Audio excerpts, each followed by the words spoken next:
Good evening. This is Generation Y. I am Scott Sundiata. Welcome. This is the show where all youth matters count. And now, in today's show, we'll be talking about youth empowerment. We have a guest in studio, Ehud Gachugu, who is from the Kenya Private Sector Alliance. He'll be talking to us about the Kenya Youth Empowerment Program and what really it entails. Stay tuned after this short break.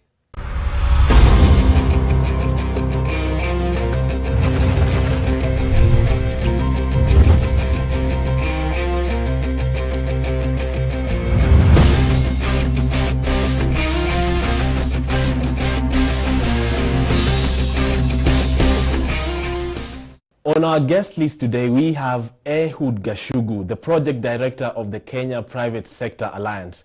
Thank you very much for joining us. Thank you. Thank you. Welcome to Generation Y. Now, let us talk youth empowerment. Yes. We, of course, know that the youth of this country are very innovative. They have very creative ideas. And when they are given an opportunity to just express themselves, we have seen a lot of performance from them.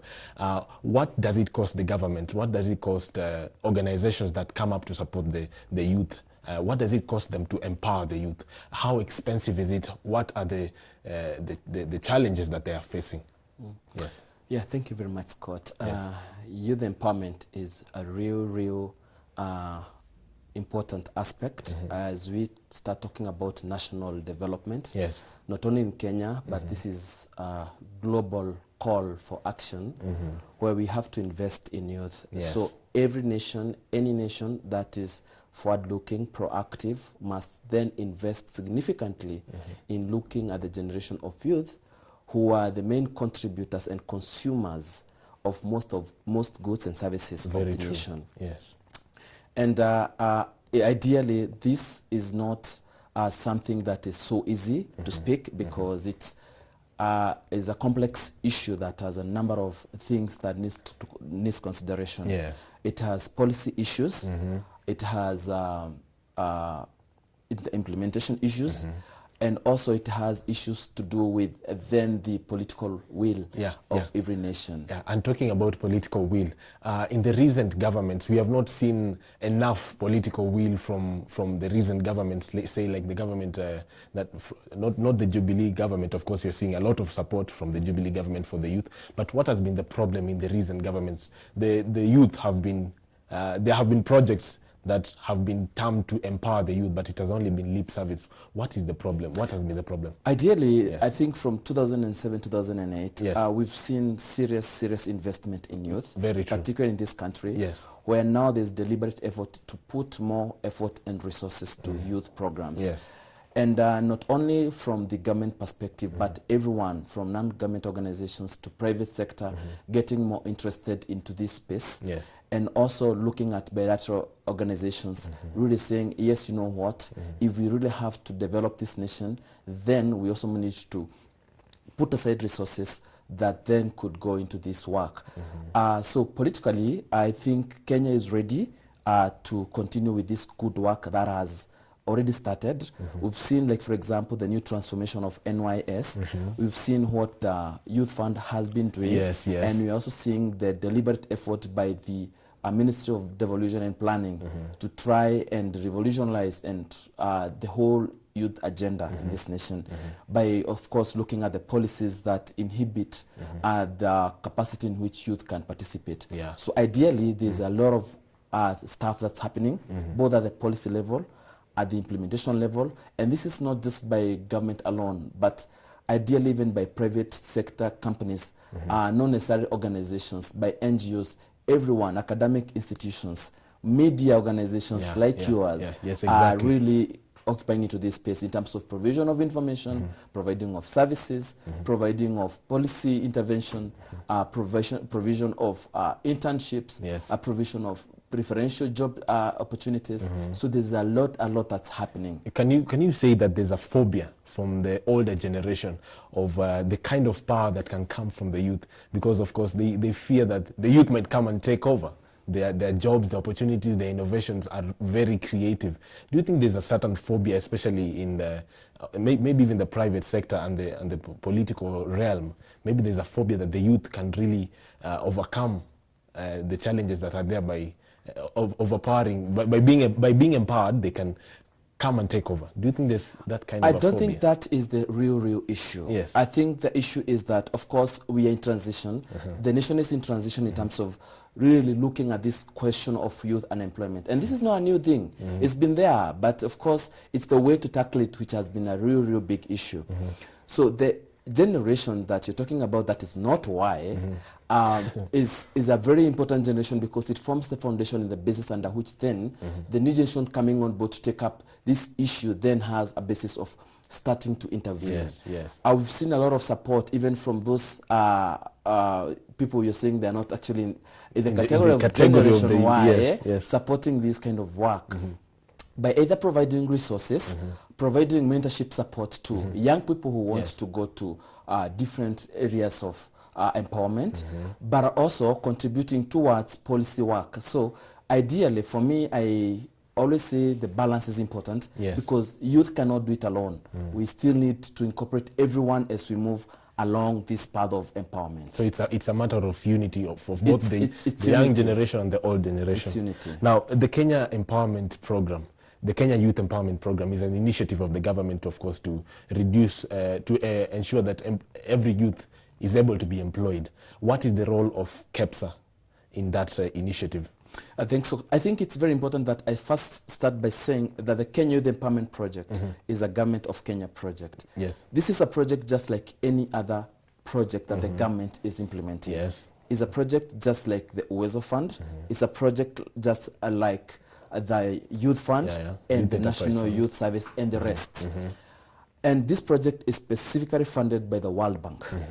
And the project has two components. It has one component called Policy Development and Institutional Strengthening of the Ministry responsible for youth affairs. Yes. And in our case, this is the Ministry of Devolution and Planning.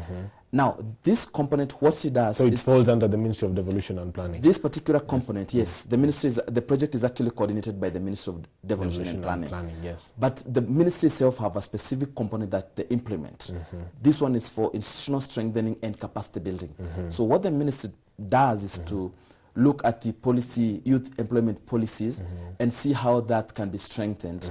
Of course, build the capacity of the people responsible for youth development. Yes. And more ideally, towards addressing issues of youth employment. Very true. Now, the second component, which is the largest component, is the private sector training and internship component. And this is the component that Kenya Private Sector Alliance implements. Yes. And the overall objective of the two components is to improve youth employability in Kenya. Now, for the question of youth employability, I want to say that for the private sector to intervene, the issue is what can private sector bring on board? Yes. And this is what now, as in terms of the design, the project considered. Yes. The private sector in Kenya is a very vibrant sector. Extremely. And in its true sense, the private sector is the sole beneficiary of youth employment. Because, of course, most jobs are in the private sector. Most jobs are in the private sector, and they also need the labor of these young people because they will also enhance productivity. Very true. And they're the same people who've been asking young people coming to look for jobs whether they have experience or not. The second thing the private sector complain about is the skills mismatch. They say young people coming to look for jobs, they don't seem to match up with our requirements. And so in the design of the project, the private sector was consulted, and they said, you know what, we have two key things that we can contribute to this agenda. We can provide relevant work-based skills that we as employers have been asking for. And at the same time, we will open up our companies to provide internship opportunities for these two people. And so it's only for internship opportunity, the Kenya Youth Empowerment Program. Does it really offer jobs to the youth that have been trained? Actually, ideally, Kenya Youth Empowerment Project is actually a platform. It's just a platform. It's a platform where young people get relevant work experience skills and they negotiate opportunities for getting a job while in the program. Now, what I mean is that the desired outcomes that we have are actually four. Number one, you can get a job by being retained by the person who has provided you with the internship opportunity as a result of the interactions that you've had with that person, and they could identify you. Because simply, you know, the reason some people don't get jobs is because they are not connected to the right employers. It's all about knowing. We're giving you an opportunity to get into this and negotiate your job with the person who provides you that internship. If they don't have a job for you, based on the relationship you have, they can recommend you to someone else. Number two, coming through this program, we have a track for self-employment, so which is also a desired outcome, that we can provide you with skills and also provide you with someone to mentor you for a period of 4 months, so that at the end of the project, you can actually start a business. The third one is about skills. And you could come to this program and you discover that the reason you are not actually employed is because you lack some certain critical skills that are important in Very true. making you transit to employment. And you discover that particular gaps and decide to go back for further training. That's our desired outcome. But I want to talk about a very important aspect that has largely been ignored in youth employment programming. Please do. Called satisfaction.